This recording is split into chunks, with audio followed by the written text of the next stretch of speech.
This is true. When I was a kid, they used to call me the bug kid at school. And no, that's not just because I was completely ostracized from the rest of the children. That is also true. It's because I loved bugs, and I loved collecting bugs. I remember I caught a praying mantis in a soda cup once, and it was the highlight of my life. And when I was a kid, another bug that I liked a lot was the monarch butterfly. Monarch butterflies, coming from the monarch caterpillars, are absolutely gorgeous in every form, and I actually used to go out and find monarch caterpillars sucking on that milkweed. It makes them poison. And then I would find them and I would raise them as my own. Not like children, but I would raise them from chrysalis to butterfly, and I loved it. Now, if you're really lucky and you love monarch butterflies, you can get as lucky as my friend Phil Torres here, who on his channel, The Jungle Diaries, just published a video where he got to see migrating monarchs roosting when they got to where they were trying to get to. And these monarch butterflies amass on these trees by the absolute millions. And that's a sight to behold in and of itself. But also, listen to what happens when they all take off again. Phil calls it a waterfall.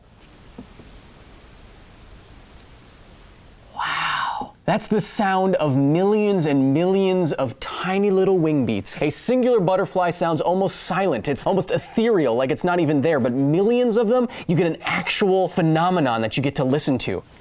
A butterfly waterfall, which is the name of a Lisa Frank book. Come on, isn't that amazing? So much flying poison. Hello and welcome to another edition of Because Science Footnotes, the companion show to Because Science, where I take all of your comments, questions, and corrections and address them with a heaping waterfall of winged answers. And then I tell you what's coming up next on this channel. Hint, it's another Endgame episode because, come on, we gotta. But in the last episode of Because Science, we finally got to, spoilers, it's been a couple weeks, the Avengers Endgame timeline. We tried to sort it all out with logic and math and quantum mechanics. I said basically this: it is the longest episode of Because Science that we've ever done in 5 years, so I'm not going to re-explain all of this right here. You can go watch the episode if you want to. I said that quantum mechanics helped all the alternate timelines work, and the movie kind of makes theoretical sense. But what did you have to say? Our first comment comes from Kwame Mensa Bonsu, who says the real hero was the rat in Endgame. I wonder how many of all those possibilities of failure was due to the rat not stumbling across Ant-Man's van or not hitting the right combination of buttons. That's a good point, and whether we are talking about the quantum mechanical version of time travel or like the many worlds interpretation of time travel, this is the real point of it. Whatever timeline you are observing, that is the one that you are on. That is what happened and what is happening and what will happen. So from the rat's perspective, there is only one chain of events. Other things could happen. The alternate universes in the many worlds interpretation could start branching off at any and every single point in space and time, except what the rat observes is just that single continuous string of consciousness through space-time, its world line. So it is kind of weird to say, think of all those possible futures where the rat didn't step on Ant-Man's van buttons, but it had to because it did. And that's the weird consistency about time travel and time loops that we will get into. But the point of all this Avengers Endgame time travel quantum mechanics stuff is that we just happen to be observing the world line where the rat made this critical choice. Out of all the infinite variations of what could have happened, we are only observing one. Now, if you could go down to the quantum level and you could pick and choose which one of those possibilities you wanted, then you can kind of determine your own future. But we are only watching the version of the movie where the movie is a movie. Frequent commenter Infinite Asim says, you know, most of my comments are generally intended for footnotes because I want to know what Kyle thinks of my ideas, but this time that can wait because, wow, we love this show 3,000 and more. Thanks for all the sciencing you've given us so far. Surely keep giving us for a long time to come because science. Thank you, Infinite Asim. This episode maybe took me longer than any episode I've ever done, not just time-wise, but research-wise. Literally, I usually write out all of my scripts on one sheet of paper. Oh, does that work? No. How can I draw infinite? Does that, what? Thank you. I appreciate you all watching and commenting every week. It means a whole heck of a lot to me, especially when, we're not gonna do another one of these though. Flying Free 333, nice, says, in Endgame, Ant-Man shattered a building by expanding, so then he must have the expansion force, more expansion force than I calculated. What Flying Free 333 is saying here is that in Endgame, because Ant-Man basically enlarges through Avengers headquarters, he probably could have pushed through Thanos' butt. And look, man, I don't want to think of...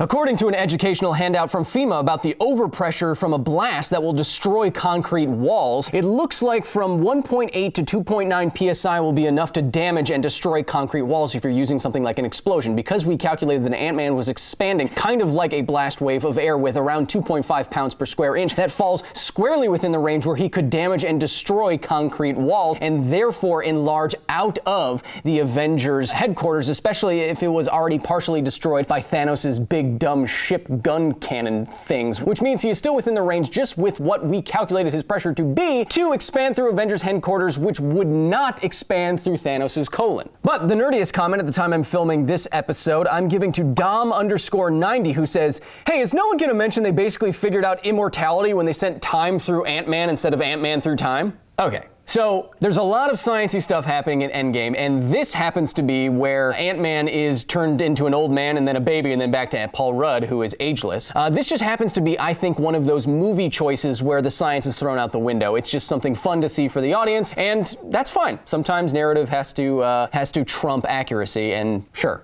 why not? But you're right in that if they could do this, they could regress someone back to their baby state and then have them in the normal timeline living out their life and aging normally again. If there were no other side effects, this would make Paul Rudd biologically immortal. Of course, this is if there's no other side effects to time travel, maybe his DNA isn't accumulating damage and his telomeres aren't shortening and stuff like that. So yeah, it's a similar problem to like Star Trek where they revive Kirk from death.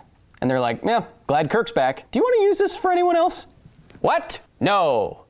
But for pointing out this glaring, movie-ruining plot hole. You are indeed, Dom, a super nerd. Ah! Worthy. But of course, I'm not always right. For this episode that we're talking about specifically, I actually had to stop filming at one point because I was so sure I was wrong about something. And I've never done that before for an episode where I had to stop and then film at a later time. So I get stuff wrong all the time. What did I get wrong last week? The biggest correction comes from a lot of you who point out that in my image of the Avengers Endgame timeline using quantum mechanics, I switched up 2013 and 2014. Specifically, Thor and Rocket should have gone to 2013 to Asgard. The other people should have gone to 2014 to Vormir and Morag. Okay, so yes, I spent more time on this episode than just about any episode in the history of this show. Still got one thing wrong in the timeline. If you could just switch that when you look at it in your head, that'd be great. Thanks. Our next correction comes from a number of you who have a problem with my wormhole time travel example, saying something like, well, you should have gone in one end of the wormhole and come out at a different time, and you mixed up 2012 and 2019. Okay. I did not mess this up. Wormhole time travel is just weird, so let me see if I can explain it even more simply. You create two mouths of a wormhole in time, let's say in 2010. I then spend a number of years accelerating one wormhole end near the speed of light. Let's say now that it's 2015 in the surrounding universe. This hole that's not accelerating will be at 2015, like the surrounding universe. But because of time dilation, this year here on the younger wormhole, because it was accelerating close to the speed of light, it will not have aged as much, which means it could be, say, instead of 2010, it's 2011, and the rest of the universe is 2015. Now, the really weird thing is that through a wormhole, time is synchronized, which means that if you go through one end, you come out the other end at the time you entered. It's synchronized. That means if you have one end of the wormhole that is 2011 in age, if you enter it, you will have to exit at 2011. Time is synchronized. Similarly, if now you're at 2011 on the other side and you enter a hole that has an age of 2015, you will exit the other end in 2015. Time is synchronous through it. I know it's really weird and it's still hard for me to wrap my head around, but I did not actually mess this up and there is no correction here. If you still have a little bit of trouble with it, there are some show notes in the original Endgame timeline episode that you can check out, and I think that will clear things up a bit. All right, it's arts and crafts time, children, because because a number of you say, hey, why didn't you use a Mobius strip anywhere in the episode Tony Stark shows a Mobius strip and you didn't talk about that? Well, it's because I think the Mobius strip approach was something that was just thrown into the movie and is actually wrong, but it looks easy, so they showed it to audiences. Let me explain. It's arts and crafts with Kyle. Okay, so a Mobius strip traditionally is a strip of paper. Get a strip of paper, you can illustrate this. So take a strip of paper, and you can see that it has two sides to it, correct? Well, if I fold this back on a loop, it still has two distinct sides. But to make a Mobius strip, you take one end and twist it, and then connect it. And now if you follow this strip all the way around, you start on this side, you will notice that if you follow it all the way around, you never have to switch sides, and yet you hit both sides of the original piece of paper. So it is a way to create a continuous single side. A Mobius strip has just one side, and it's weird. And maybe time travel? Not quite. So let's just imagine what Tony Stark was getting at. I think it was a way to get at the alternate timelines concept, but it wasn't executed properly. So let's say that one side of the sheet of paper is timeline 1, the original one, and the other one is timeline 2. I'm just gonna write some things down on the sheet of paper so you can see it. Okay, so on one side of the sheet of paper, I have timeline 1. I wrote where the snap happens on this timeline, where the stones are destroyed on this timeline, and where time travel happens. On the other side, I have timeline 2, where I just put, hey, they grabbed the stones, and then that's the second timeline. All right, so we Mobius strip this thing, and now we go to timeline 1. All right, in timeline 1,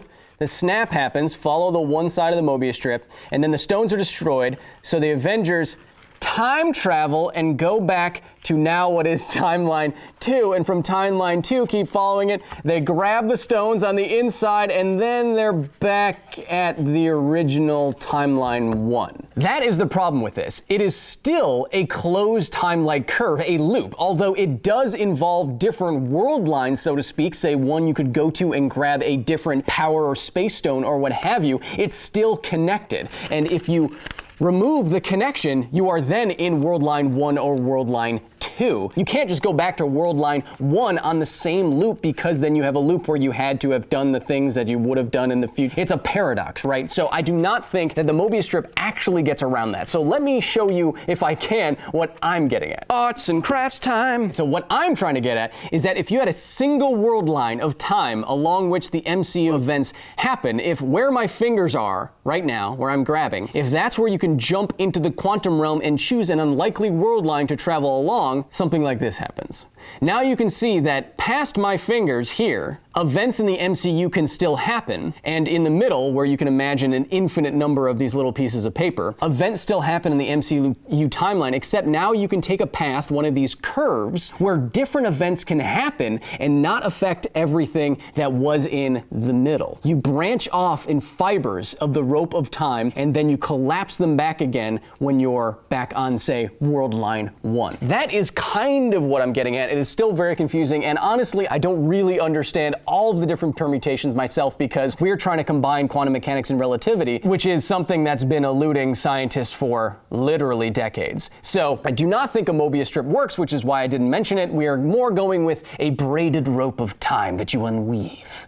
A quick one from Lost Pawn, who says, I know I missed something, but how did Carol Danvers stay so young to appear in Endgame and basically the same age that she was in Captain Marvel, which is in the 90s? This is a quick example of forwards time travel, like we were talking about with the wormholes. If she is constantly flying off to other galaxies or parts of the universe, she is presumably traveling at close to the speed of light, or faster than the speed of light, which we know isn't really possible with physics as we know it, but she's probably close to flying at relativistic speed, which means the rest of the universe would age more so than she would at those speeds. So if she left in the 90s and then flew around at high speed until 2019 or what have you, she would not age as much as would be expected, those 30 years. Maybe she only ages 10 or 5. That's what forward time dilation, time travel gets at. And it seems like a lot of you had the exact same comments about Endgame. Everyone I hear about Endgame, they're talking about just a couple of things that are still confusing, and this is one of them. What did Cap do when he went back in time and lived out his wonderful dancing life with Peggy? Oh, Peggy! Peggy, you got your moment! Wow, I don't know where that came from. What actually happened with Captain America? Did he travel back in time to the main world line and then live out his life in obscurity, not helping the other copy of the Avengers who are going through all of the events and he's in the background as a secret husband? Or does that totally not make sense and instead he is traveling on a different world line like all the other events I say in Endgame happen? Is he actually doing that and does that make sense? What's going on? Well, here's the thing. Neither the directors of Endgame nor the writers of Endgame actually agree on what happened. They said, I think, quote, like, hey, I'm no time travel expert, but here's what we think happened. Come on, dude, you wrote the movie. You should...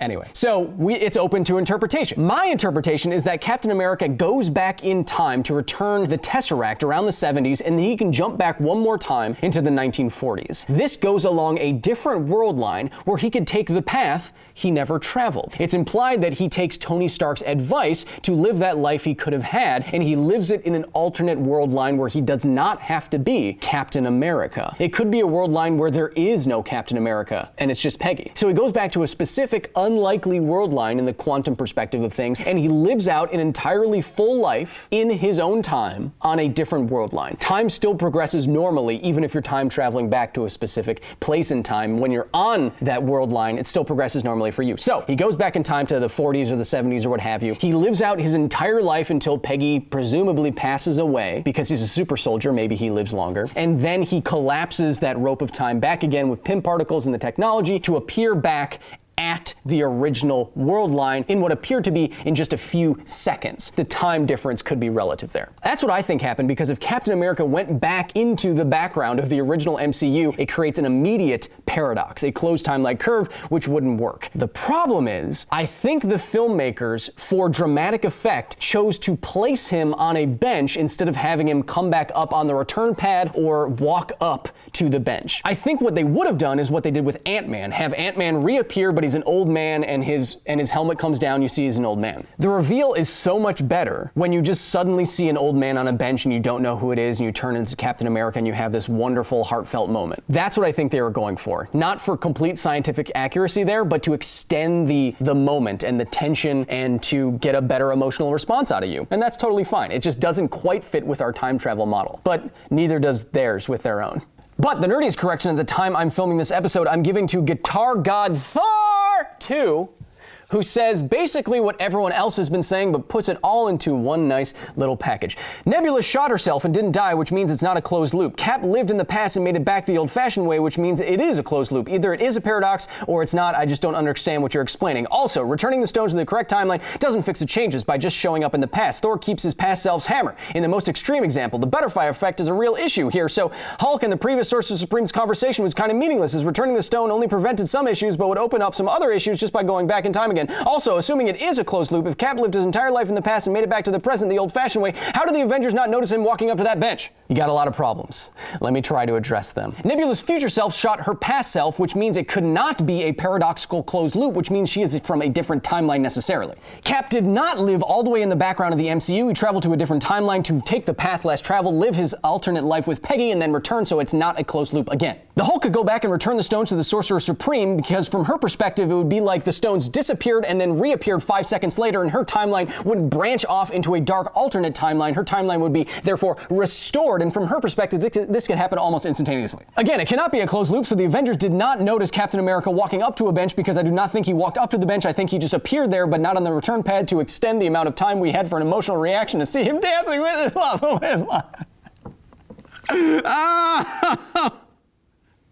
Oh, Peggy.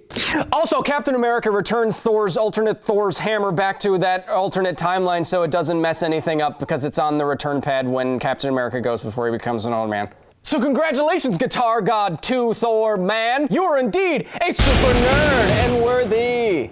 And now for next week's episode of Because Science. Yes, we're doing another Endgame episode because, hey, it's the biggest movie almost of all time, so we gotta do it. What actually happened to Iron Man? Spoilers. That's right, in this week's episode of Because Science, we're trying to figure out what exactly led to Iron Man's ultimate sacrifice. What happens when you snap the Infinity Gauntlet? It is alluded to, but how that would cause a human's death is not totally clear. If that is what is going on, snapping the Infinity Gauntlet and then you die, would it really lead to a Iron Man demise like we see in the film? Does it make sense, and can we quantify it in some way? I think we can. So go watch the latest episode of Because Science if you haven't yet, all about the Avengers Endgame timeline, and leave me your nerdiest comments, corrections, and questions at youtube.com/becausescience, facebook.com/becausescience, and at becausescience on Instagram and the Twitter. And don't forget, next week, the first episode of our very first spin-off show, Because Space, is airing on Monday with Dr. Moo, who is a nerdy supernova, and I love her, and you are not going to want to miss the episode because not only is it very nerdy, it has a special guest that I am very jealous Dr. Moo got to interact with and I didn't. So you're going to want to check it out. It's going to be great. If you like the new series, please let us know on all of the wherever this was and in the comments. We'll see you then.